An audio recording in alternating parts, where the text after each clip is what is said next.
Bienvenue sur Harmonie énergétique, le podcast qui te révèle tout sur les secrets des soins énergétiques et dans lequel tu trouveras des petites clés pour te sentir plus serein ou sereine. Ici, tu plongeras dans le monde des énergies, des ressentis et de l'invisible. On ouvre une porte qui permet de mieux nous comprendre ainsi que tout ce qui nous entoure. À travers ce podcast, je te propose un voyage intérieur, des témoignages et papotages avec des invités experts bien-être, des recommandations lecture et je te donne quelques astuces que tu pourras mettre en place facilement dans ton quotidien afin de retrouver l'harmonie en toi et chez toi. Bonne écoute!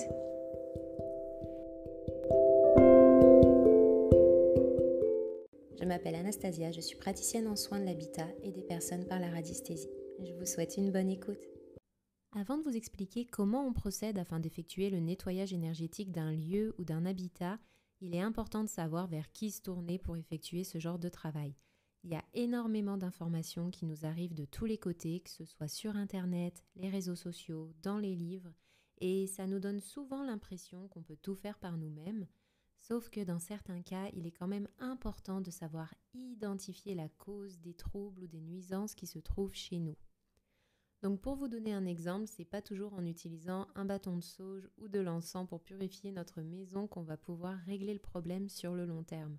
Si vous avez un rayonnement négatif qui est émis par un objet ou une faille géologique qui se trouve sous vos pieds, c'est pas avec ces méthodes-là qu'on va pouvoir neutraliser ces rayonnements négatifs. Il y a tellement de choses qui se trouvent autour de nous qui ne sont pas visibles à l'œil nu et pas toujours faciles à détecter. Il est donc important à un certain point de faire appel à un professionnel qui travaille dans le domaine de l'énergétique, un radiesthésiste, bref, une personne qui est formée, certifiée, qui a de l'expérience dans ce domaine et qui va pouvoir identifier la cause de certains troubles et d'appliquer les méthodes adéquates afin d'y remédier convenablement. Alors pourquoi et quand effectuer un nettoyage énergétique de sa maison ou d'un lieu ? Déjà si on en ressent le besoin évidemment, mais on conseille aussi de le faire à une personne qui a reçu un nettoyage énergétique sur elle-même. Car si on a nettoyé tout ce qui nous affecte énergétiquement et que notre maison est bourrée de nuisances, on ne ressentira pas les effets du soin bien longtemps et le mal-être peut s'installer de nouveau. Alors effectuer un soin de l'habitat en complément d'un soin énergétique sur une personne, c'est donc l'idéal. Dans un deuxième temps, il est conseillé de faire ce genre de travail sur son habitat si on rencontre des problématiques dont on n'arrive pas à identifier la cause, comme des insomnies, de l'anxiété, un mal-être chez soi, une incapacité à se reposer ou à avoir un sommeil réparateur. Pour finir, il est aussi conseillé d'effectuer un soin de l'habitat lorsqu'on est sur le point d'emménager quelque part, de s'engager sur le long terme, donc d'acheter, voire même de louer un appartement ou une maison. Car même si l'endroit vous plaît et que vous avez étudié tous les facteurs afin d'être à l'aise en termes de coût ou de localisation, il est important de connaître par exemple les nuisances qui peuvent se trouver dans les sols ou dans les murs. En gros, c'est super important que vous viviez dans un endroit sain tout simplement.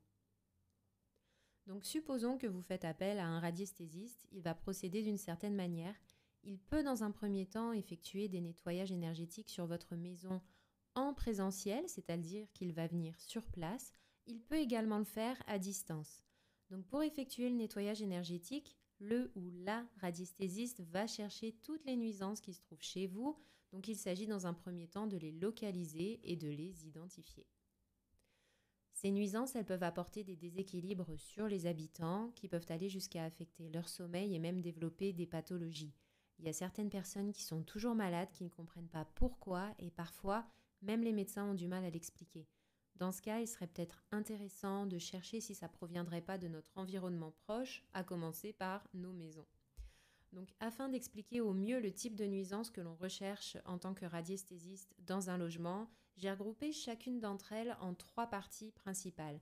Il y a celles qui se trouvent sous nos pieds, donc qui font partie de la composition des sols, celles qui se trouvent dans les murs, donc surtout dans notre maison, et on a bien sûr les objets. Alors, on va commencer déjà par les nuisances qui se trouvent dans les sols, sous nos pieds. C'est ce qu'on appelle les nuisances géobiologiques. Pour entrer plus dans le détail, ce sont les failles, les nappes d'eau, les poches d'air. Il y en a une multitude et bien sûr on ne les perçoit pas à l'œil nu et elles peuvent avoir un impact sur nous comme nous empêcher de dormir, provoquer des nausées et dans certains cas même des malaises. Alors ces troubles, ils dépendent bien sûr de la sensibilité de la personne et de l'ampleur de ces nuisances, donc de la négativité qui s'en émane. Donc une fois qu'on est capable de les reconnaître, on peut travailler dessus afin qu'elles ne viennent plus nous impacter. Toujours en géobiologie, on va ensuite s'intéresser au réseau Hartmann et Curie qui se trouve en profondeur et en surface des sols. Ils sont constitués de métaux se trouvant dans la Terre qui vont former des champs magnétiques. Ils ressemblent à un maillage et ils sont représentés un peu comme un quadrillage dans les livres de géobiologie. Ces réseaux, c'est souvent lorsqu'ils se croisent qu'il faut être prudent car si leur champ magnétique est négatif, il va alors venir perturber le bien-être de l'habitant. Ils sont donc très souvent à l'origine d'insomnie, donc si votre lit est placé au-dessus d'un de ces réseaux négatifs, vous risquez fort d'avoir des nuits bien agitées. Le radiesthésiste, il va pouvoir les neutraliser afin que vous puissiez retrouver le sommeil. Il s'agit ici des principales nuisances géobiologiques, mais on peut bien sûr en identifier beaucoup d'autres. Je peux d'ailleurs vous conseiller le livre qui s'intitule « Cours complet de géobiologie, habitat, santé, vitalité » de Jocelyne Fanguin. Il est disponible sur Amazon, je vous mettrai le lien dans la description de ce podcast. En radiesthésie, on travaille aussi sur les mémoires des lieux et les mémoires des murs. On va donc rentrer maintenant dans une thématique un peu plus subtile. Quand on parle des mémoires des lieux, on se réfère à tout ce qui a pu se passer sur les sols avant la construction de la maison. Si par exemple elle a été construite sur un ancien champ de bataille, ce que je ne vous souhaite pas, il y a fort à parier que les mémoires de ces souffrances sont encore imprégnées dans les sols. Elles vont alors pouvoir perturber le logement qui s'y trouve. On passe ensuite à la mémoire des murs. Alors la mémoire des murs, elle se fait en fonction des événements qui ont eu lieu dans la maison. Des disputes, des violences, des dépressions ou des maladies. En gros, ces murs, ils vont garder les mémoires de ces événements et ça va venir affecter l'ambiance de la maison et donc des personnes qui s'y trouvent. Vous connaissez sans doute l'expression « les murs sont des éponges » et c'est pas pour rien qu'elle existe. Donc en repérant ces mémoires des lieux et ces mémoires des murs, on va pouvoir les libérer, les nettoyer, donc désimprégner les murs afin d'en être débarrassé. C'est souvent après ce travail qu'on ressent comme un apaisement, une ambiance nouvelle, plus légère. Pour finir, on peut aussi rechercher si certains objets sont nuisibles de par leur forme, leur provenance. Alors quand je parle de provenance, je fais aussi référence à des antiquités, des objets qui peuvent avoir une certaine lourdeur énergétique ou un rayonnement négatif. De nos jours aussi, on a tendance à cumuler les derniers gadgets technologiques qui, eux, peuvent venir perturber les habitants également. Je parle des types d'appareils électroménagers, Wi-Fi, téléviseurs, etc. Et là, il y a plein de petites astuces à mettre en place que le radiesthésiste pourra vous partager. Il suffit parfois de placer des petits cactus qui vont absorber l'électricité statique, par exemple. On va donc pouvoir donner quelques conseils. Comme je disais, il y a plein de choses à mettre en place et parfois il suffit simplement aussi de déplacer l'objet sans aller jusqu'à jeter vos affaires à la poubelle.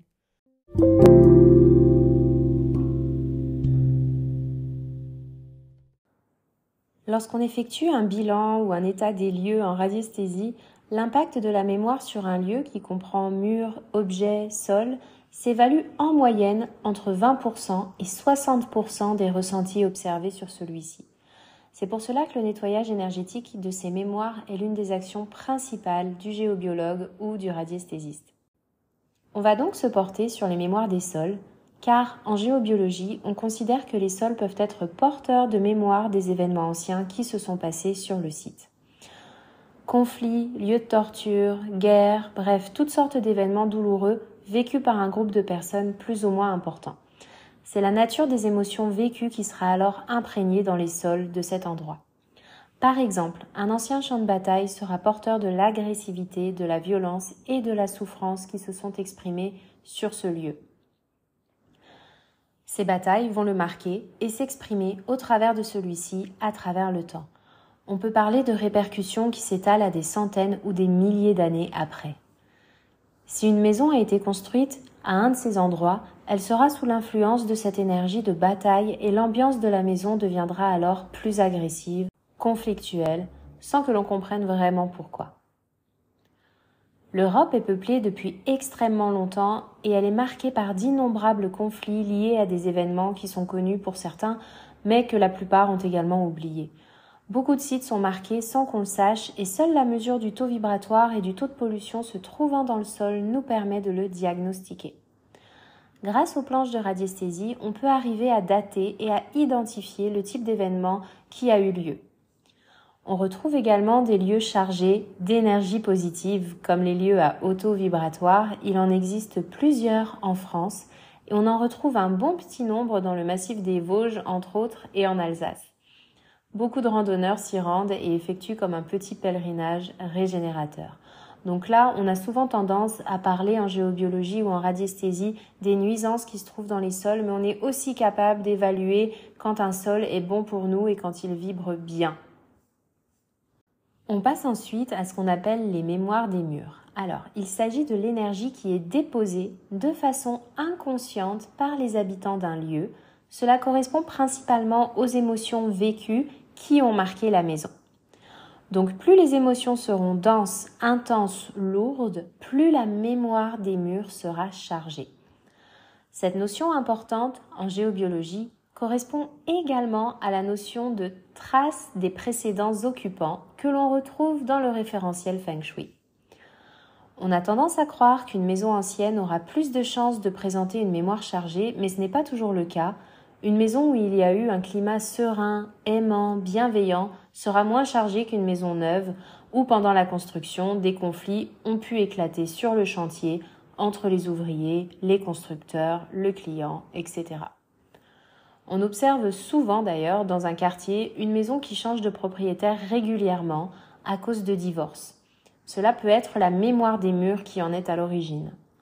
Un premier divorce a chargé les murs d'informations, de tensions, de frustration ou de colère. Ces informations vont continuer à s'exprimer après le départ des premiers occupants. Donc ces mémoires des murs vont influencer les propriétaires suivants et déclencher un deuxième divorce ou séparation et ainsi de suite. Comme le mentionne Roger Laforêt dans son ouvrage « Ces maisons qui tuent », on observe ainsi régulièrement ce qu'on appelle des maisons à divorce, des maisons à cancer ou autres maladies. Donc ce n'est pas automatique, car chaque personne étant différente, cela va s'exprimer principalement en fonction de la sensibilité des habitants qui vont vivre dans ce type de maison. L'étude géobiologique d'une maison comporte donc systématiquement la mesure de la mémoire des murs et fera l'objet d'une action de nettoyage spécifique si nécessaire. Cette action de nettoyage des lieux est présente dans beaucoup de traditions. Le nettoyage de printemps de nos grands-mères permettait de faire circuler à nouveau l'énergie dans nos maisons. On utilise également du sel afin de nettoyer les énergies et le nettoyage avec des encens ou de la sauge était aussi une des techniques de nettoyage pratiquées dans nos campagnes. En Russie, des formes de nettoyage énergétique sont encore bien présentes dans leurs habitudes. La première étape consiste à mettre un chat dans la maison ou l'appartement qu'on vient d'acquérir. Lorsque le chat a terminé de faire le tour du logement, on considère qu'un premier nettoyage est réalisé. La deuxième étape du nettoyage consiste à passer le long des murs avec une bougie allumée. En observant la flamme de celle-ci, si on voit qu'elle commence à vaciller, on considère qu'une information est stockée dans le mur. À ce moment-là, le fait de laisser la bougie devant va laisser partir l'information et lorsqu'elle a cessé de vaciller, on considère que l'information contenue dans les murs n'est plus présente. Le Feng Shui comporte également des protocoles de nettoyage des lieux qui est basé sur l'utilisation du son comme moyen de purification. Donc placer un bol tibétain et le faire sonner à l'angle des murs va faire bouger les énergies stagnantes et les nettoyer par la même occasion. On passe maintenant à ce qu'on appelle la mémoire des objets. Donc au-delà de la mémoire des sols et des murs, on va également en radiesthésie vérifier la mémoire des objets qui peuvent aussi être porteurs d'une histoire. Un meuble acheté chez un antiquaire sera également porteur de mémoire dont on ignore tout et dans certains cas son énergie peut devenir assez gênante dépendamment de ces mémoires-là. Autre exemple, on considère également que les bijoux d'occasion ou de famille sont porteurs de l'énergie de la personne qui les aura portés auparavant. Ça peut être inconfortable de les porter sans prendre la précaution de les nettoyer au préalable. Il faut donc bien prendre en compte que tout ce qu'on ramène chez soi, qu'il s'agisse de meubles, d'antiquités, de bijoux qui ont appartenu à quelqu'un d'autre, doivent impérativement être nettoyés afin de ne pas transporter et ramener chez nous des énergies qui ne nous appartiennent pas. Donc, en géobiologie et en radiesthésie, on va donc nettoyer ces objets de la même manière qu'on peut nettoyer les murs et les sols afin qu'ils retrouvent une certaine indépendance du point de vue énergétique.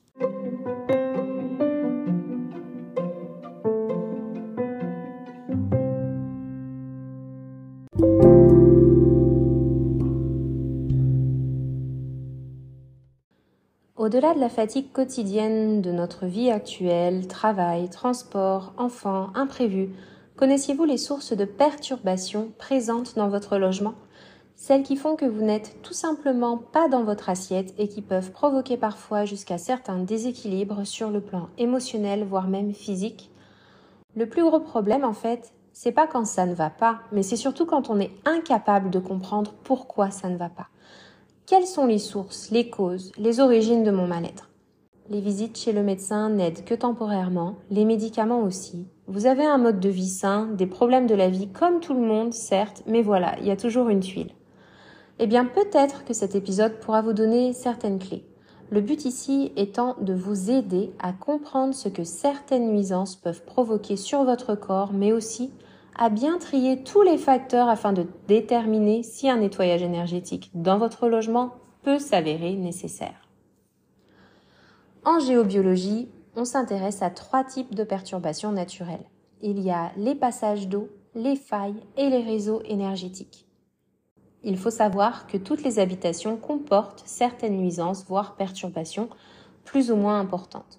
Ce sont les prédispositions de chaque personne qui feront qu'une y sera plus sensible que l'autre. Les troubles les plus fréquents, si on est sujet à ces perturbations naturelles, sont entre autres la fatigue, un sommeil agité, des malaises, des crampes, de la mauvaise humeur, des tensions internes liées à de la nervosité et une envie de pleurer au réveil. En ce qui concerne les enfants, ils vont plutôt avoir tendance à tomber de leur lit pendant leur sommeil, à avoir des pleurs ou à être de mauvaise humeur au réveil. On peut reconnaître aussi certaines difficultés à s'endormir, voire même du somnambulisme et beaucoup de transpiration dans le lit. À notre époque, il est aussi primordial de se pencher sur les phénomènes technologiques. On parle de phénomènes technologiques pour tous les appareils qui émettent une fréquence. On en retrouve d'ailleurs 2 types. Les appareils de basse fréquence qui sont en lien avec le transport d'énergie comme les lignes électriques, les transformateurs, etc. Et il y a aussi ceux de haute fréquence qui sont en lien avec le transport de l'information, Bluetooth, Wi-Fi, relais téléphoniques, etc. Ils affectent non seulement l'extérieur mais aussi l'intérieur de votre habitat, pouvant aller jusqu'à provoquer des désagréments et des ressentis sur le plan physique. Alors oui, les désagréments du quotidien, les problèmes de la vie, comme on les nomme, sont les premiers facteurs à prendre en compte.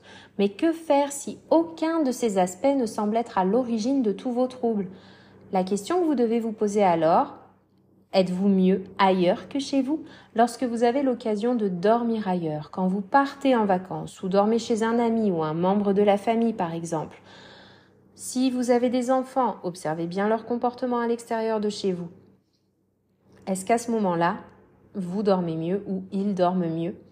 Si la réponse est oui, alors il y a des chances pour que vous soyez affecté par une des nuisances qu'on a mentionnées précédemment. Alors pourquoi effectuer un nettoyage énergétique de son logement ? Déjà pour s'assurer que son habitation, elle est ressourçante et qu'elle ne vient pas vous dévitaliser et aussi pour avoir une bonne hygiène géobiologique. Quand le faire ? On recommande en général de le faire dès l'entrée dans un nouveau logement ou avant sa construction et n'importe quand si vous y habitez déjà pour mieux connaître votre lieu de vie. En général, 1 à 2 nettoyages par an suffisent. Ensuite, c'est en fonction des ressentis de la personne.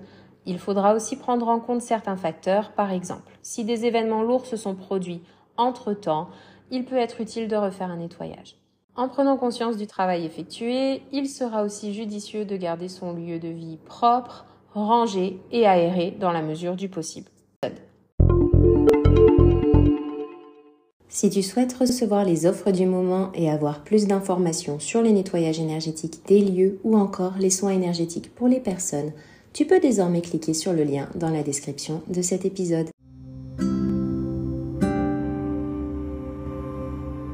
Voilà, notre petit rendez-vous hebdomadaire touche à sa fin. J'espère que vous aurez trouvé un peu plus d'informations qui pourront vous aider aussi à mettre en place certaines bonnes habitudes pour prendre soin de vos énergies. N'hésitez pas à me rejoindre sur le site internet d'Harmonie Énergétique. Le lien est aussi dans les notes de cet épisode. Vous y retrouverez entre autres toutes les informations sur les séances en radiesthésie qu'on peut effectuer sur vous, mais aussi sur vos maisons, vos bureaux ou votre lieu de travail. N'hésitez pas non plus à me laisser une petite étoile ou un petit avis si vous êtes sur Spotify ou Apple Podcast. Je vous remercie pour votre soutien. Je vous dis à très vite et prenez soin de vous.